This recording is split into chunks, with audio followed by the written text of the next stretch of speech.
Good morning, student. Today we are just going to start a solid states, and it's a other part that we have remained, and we have to study about that particular parts. Now, the classification of crystalline solid. I have already explained you in the previous lecture about amorphous solid and crystalline solid. So forget the amorphous solid, just read it only, and but you have to learn the further classification of crystalline solid. So generally I have already told you about the crystalline solid. Okay, these are the anisotropic in nature.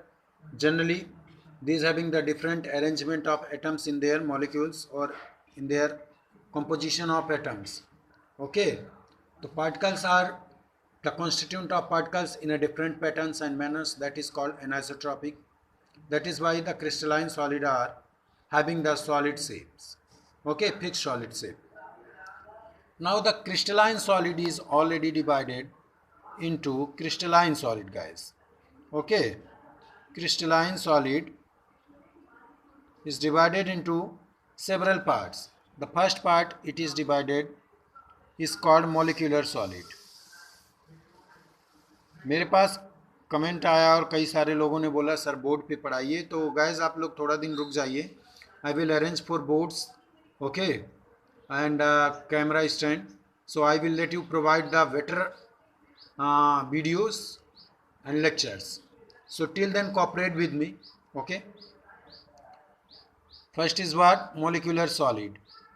So guys, you can understand through the topics. Molecular solid means what? The constituent of molecular particles are tightly packed in such kind of a solid to form a solid structures. Okay, तो molecules जो होते हैं बहुत tightly compact arranged होते हैं, इसलिए molecular solid form होता है. और मॉलिक्यूलर सॉलिड में सबसे पहला जो हम लोग पढ़ते हैं इसमें नॉन पोलर. ठीक है, non polar molecular solid, non polar molecular solid. अब इसके नाम से ही आपको पता चल रहा होगा ये नॉन पोलर है. नॉन पोलर मतलब क्या? जो रोटेट नहीं हो सकता प्लस माइनस में. Guys, who can not bear the charges of plus and minus on itself, can not bear positive और नेगेटिव चार्ज ऑन इटसेल्फ और body. How? Because these are these are totally made up of the same kind of element generally.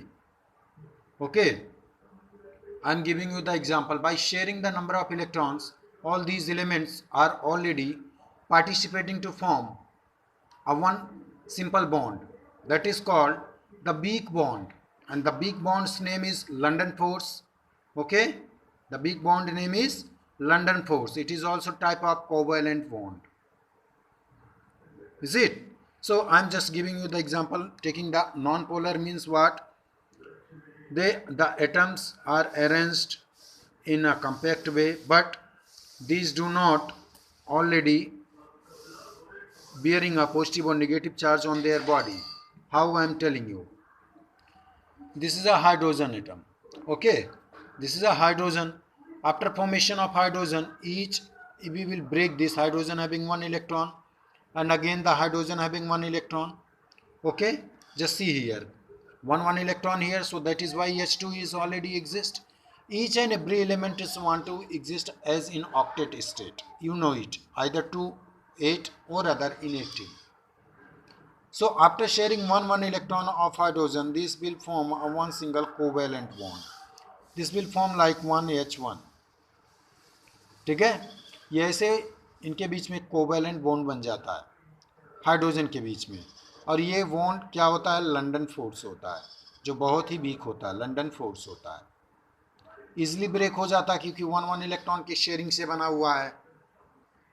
ठीक है, और इनके बीच में covalent, क्योंकि ये कोई आयनिक चार्ज पार्टिकल्स तो है नहीं, हाइड्रोजन नॉन मेटल्स में आते हैं. ठीक है, तो नतीजा क्या होता है? इनके बीच जो बॉन्ड फॉर्मेशन होता है वो वीक हो जाता है, इसे हम इजीली तोड़ सकते हैं. और molecules exist so far away, that is why hydrogen are exist in gaseous position. Very lighter gas, सबसे लाइटर गैस होती थी हीलियम के खोज के पहले, लेकिन अब कौन होती है सबसे लाइटर गैस? हीलियम. तो चलो, आई होप सो इतना आपको समझ में आया होगा. इसमें देखो कोई भी पोलराइजेशन नहीं हो रहा है, एक एक इलेक्ट्रॉन की शेयरिंग से. ठीक है, और दूसरी बड़ी चीज़ क्या है, अगर जिनके बीच वीक लंदन फोर्स है, कोई भी अगर जो बॉन्ड वीक होगा तो गाइस उसका मेल्टिंग पॉइंट क्या होगा, वो भी वेरी लो होगा भाई, इजीली टूट जाएगा। उसको मेल्ट करने के लिए बहुत ज़्यादा हीट की ज़रूरत नहीं है। मेल्टिंग पॉइंट लो हुआ तो अनयूजुअली बॉइलिंग पॉइंट भी लो होगा। So this is the characters specially, and due to the low melting points, okay, they are usually find in gaseous state at the room temperature. जिसका melting point जितना कम होगा वो gaseous और liquid state पे exist करता है guys. जिसका मेल्टिंग पॉइंट जितना ज़्यादा होगा उतना ही कम्पैक्ट सॉलिड बनाते जाता है। ठीक है, तो इतना आपको समझ में आ गया होगा। सेकेंड नंबर क्या है इसी का, मॉलिक्यूलर सॉलिड का, पोलर मॉलिक्यूलर। एक है नॉन पोलर, एक है पोलर। ठीक है, मॉलिक्यूलर सॉलिड, मॉलिक्यूलर सॉलिड।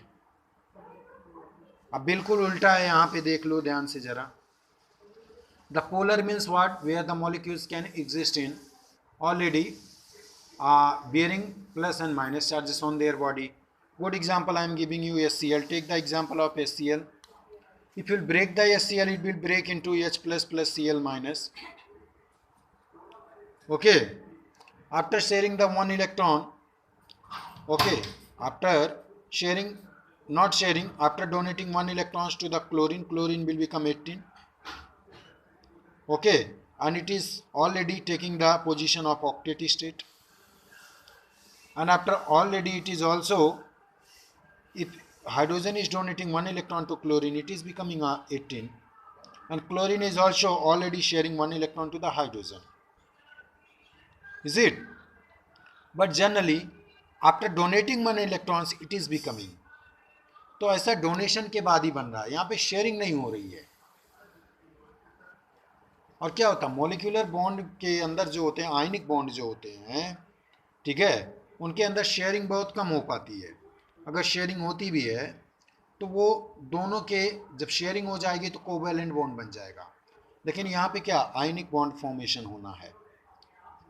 ठीक है, तो ये कैसा है, एक स्ट्रांग बॉन्ड है। ठीक है, तो ये पोलराइजेशन शो करता है। ठीक है, पोलराइजेशन शो करता है, और इसके बीच में क्या, कोवैलेंट बॉन्ड फॉर्म हो जाता है जब शेयरिंग हो जाती है तो। ठीक, तो इसमें क्या है, डाइपोल इंटरेक्शंस होते हैं। The molecules of solid are held together by relative stronger dipole dipole interaction. तो यहाँ देखो डाइपोल है, एक प्लस है एक माइनस है, तो डाइपोल हो गया यहाँ पे। अब इसी डाइपोल के कारण एक पोलरिटी शो करेगा। ठीक है, polarity you know that can conduct electricity. Okay, so that is Y.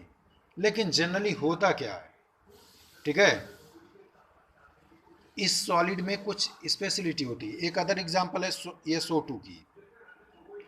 ये SO2 भी डाइपोल शो करता है, ये SO2 भी डाइपोल शो करता है। अगर यहाँ पे पोलरिटी बन रही है तो ये पोलरिटी क्या कंडक्ट कर रहा है guys, these are very soft solid. ये Cl देखे हो, हमेशा या तो गैस पोजीशन में एग्जिस्ट करेगा या तो लिक्विड में एग्जिस्ट करेगा। गैस या लिक्विड में एग्जिस्ट होने के कारण इसके अंदर जो कंडक्टिविटी ऑफ इलेक्ट्रिसिटी होती है वो बहुत कम हो जाती, बहुत ही कम, मतलब ना के बराबर कह सकते हो आप। इसलिए इसमें कंडक्शंस नहीं हो पाते HCl में। ठीक है, तो ये पोलराइजेशन करेक्टर शो करता है। ओके, NH3 के फॉर्मेशन में भी यही होता है। जब N होता है, इसके बीच में 5 इलेक्ट्रॉन्स रहते हैं और एक एक हाइड्रोजन इसके साथ जब जुड़ा होता है ऐसे, ठीक है, तो एक एक से अपना ये बॉन्ड फॉर्मेशन कर लेता है। ठीक, एक एक नाइट्रोजन, एक एक इसके एटम से, और इसके ऊपर कितना आ जाते हैं, 2 लोन पेयर ऑफ इलेक्ट्रॉन बच जाते हैं नाइट्रोजन के ऊपर। तो एक एक बॉन्ड फॉर्मेशन तो हो गया। तो NH3 क्या, NH3 जनरली क्या, एक कंपाउंड है, एग्जिस्ट है, अमोनिया ये, लेकिन ये पोलरिटी शो करता है कब, जब ये ऑलरेडी डोनेट करता, कहीं पे डोनेट करने के बाद ये अमोनियम बन जाता है NH4+, तो ये क्या बन जाता है, पोलरिटी करेक्टर शो करने के एबल हो जाता है। ठीक है, तो चलो अब यहाँ से आपको समझ में आया। तीसरा इसमें है molecular hydrogen bonded molecular solid. Third number C number क्या है? Hydrogen bonded.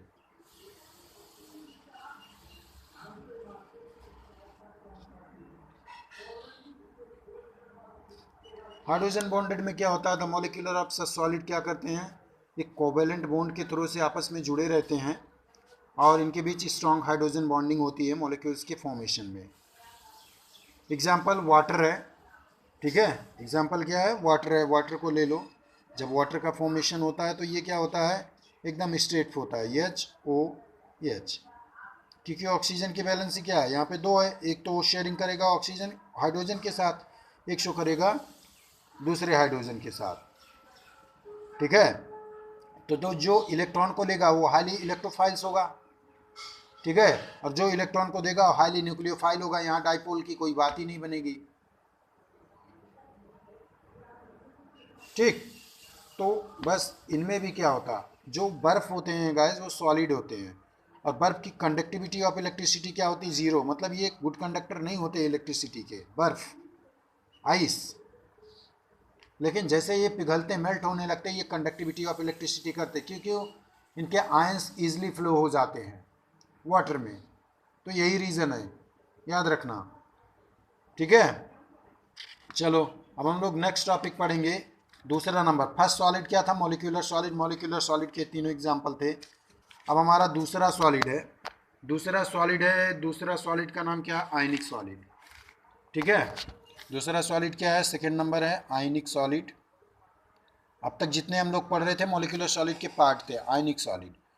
आयन से आपको पता चला होगा इसमें आयंस होते हैं, ठीक है। तो आयनिक सॉलिड से जो पार्टिकल्स बनते हैं उसको आयंस कहते हैं। And these are the compactly arranged by the 3 dimensional arrangement of cation and anion in the molecules. Example मैं आपको एक दिखा रहा हूँ, जैसे इसमें जो आयंस बनेंगे वो 3 डायमेंशनल स्ट्रक्चर्स में होंगे। आपको हमेशा इस तरह का एक स्ट्रक्चर्स बनते जाएगा। यहाँ पे भी ऐसे ऐसे एटम्स का अरेंजमेंट होगा, ठीक है। तो ये ऐसे ऐसे आपके आयंस यहाँ पे कंपैक्टली बनते जाएंगे, ठीक।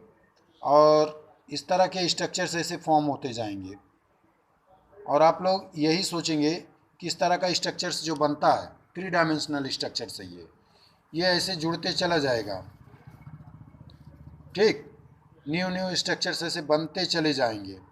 तो आपको ऑलरेडी एक क्या बन जाएगा? एक 3D स्ट्रक्चर्स मिल जाएगा। तो जब इस तरह से एक 3D स्ट्रक्चर्स बन जाएगा तो आप खुद ही समझ पाओगे इसको कि ये क्या है, ये आयनिक सॉलिड है। तो इसमें जो आयंस होते हैं वो क्या होते हैं? 3D स्ट्रक्चर्स में ऑलरेडी एग्जिस्ट होते हैं, ठीक। और ये हार्ड होते हैं, they are the good conductor of electricity, ठीक है। इनका मेल्टिंग और बॉइलिंग पॉइंट भी हाई होता है। थर्ड नंबर क्या है? Metallic solid.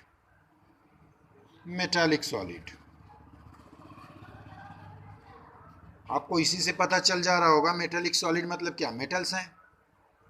तो मेटल्स जनरली हम लोग जानते हैं ऑलरेडी इनके अंदर क्या होता है? फ्री इलेक्ट्रॉन्स होते हैं, ठीक है। इसलिए good conductivity of electricity and heat होते हैं, इलेक्ट्रॉन्स घूमते रहते हैं इसमें। तो ये क्या, इनके मेल्टिंग पॉइंट और बॉइलिंग पॉइंट बहुत हाई होते हैं। गुड एग्जांपल आप आयरन का ही ले लो, इसका मेल्टिंग पॉइंट बहुत ज़्यादा है, अबव 2000 सेंटीग्रेड से भी ज़्यादा, बॉइलिंग पॉइंट और ज़्यादा है। तो मेल्ट करने के लिए इसको बहुत ज़्यादा टेम्परेचर की ज़रूरत होगी, तभी आयरन। और ये गुड कंडक्टर क्यों? क्योंकि इसके जो इलेक्ट्रॉन्स होते हैं these are already find in the free states. The mobile electrons are find here, that means electron can rotate anywhere in the atoms, rotate होते रहते हैं वो एलिमेंट्स में। चौथा नंबर क्या हमारा? Covalent solid. कोवैलेंट मतलब क्या है? इसके जो मॉलिक्यूल्स होते हैं गाइस ये बहुत इंपॉर्टेंट है, इसी से ज़्यादा क्वेश्चंस बनते हैं हमारे कोवैलेंट सॉलिड से, ठीक है। Covalent solid means what? The crystalline solid, these are also called the crystalline solid. Non metal होते हैं जनरली, इनके बीच में जो मॉलिक्यूल्स होते हैं बहुत बड़े बड़े होते हैं। The big molecules they are also molecules called giant molecule. Find in graphite, silicons, diamond, all. The structures are quietly different. Is it? And they are always find in brittle form. Brittle मतलब क्या? एक हथौड़ा मारोगे टूट जाएगा, solid तो रहेगा, ठीक है, लेकिन आयरन ब्रिटल नहीं होता, वो मेटालिक सॉलिड है, उसको तोड़ोगे तो एक हथौड़ा मारोगे नहीं टूटेगा, कंप्लेक्सिबिलिटी शो करेगा वो, ठीक है। इनके जो कोई कोई इसमें कार्बन के जो एटम होते हैं कोवैलेंट बॉन्ड सॉलिड में, कोवैलेंट सॉलिड में जो कार्बन होते हैं वो क्या करते हैं, उनके अंदर एक इलेक्ट्रॉन फ्री एग्जिस्ट करता है। ग्रेफाइट में क्या होता है, 3 इलेक्ट्रॉन तो एक तरफ ऐसे होते हैं, ग्रेफाइट का जो स्ट्रक्चर्स बनाते हैं हम लोग, ठीक है, 3 इलेक्ट्रॉन्स इसमें इस तरह से स्ट्रक्चर्स बनते चले जाते हैं।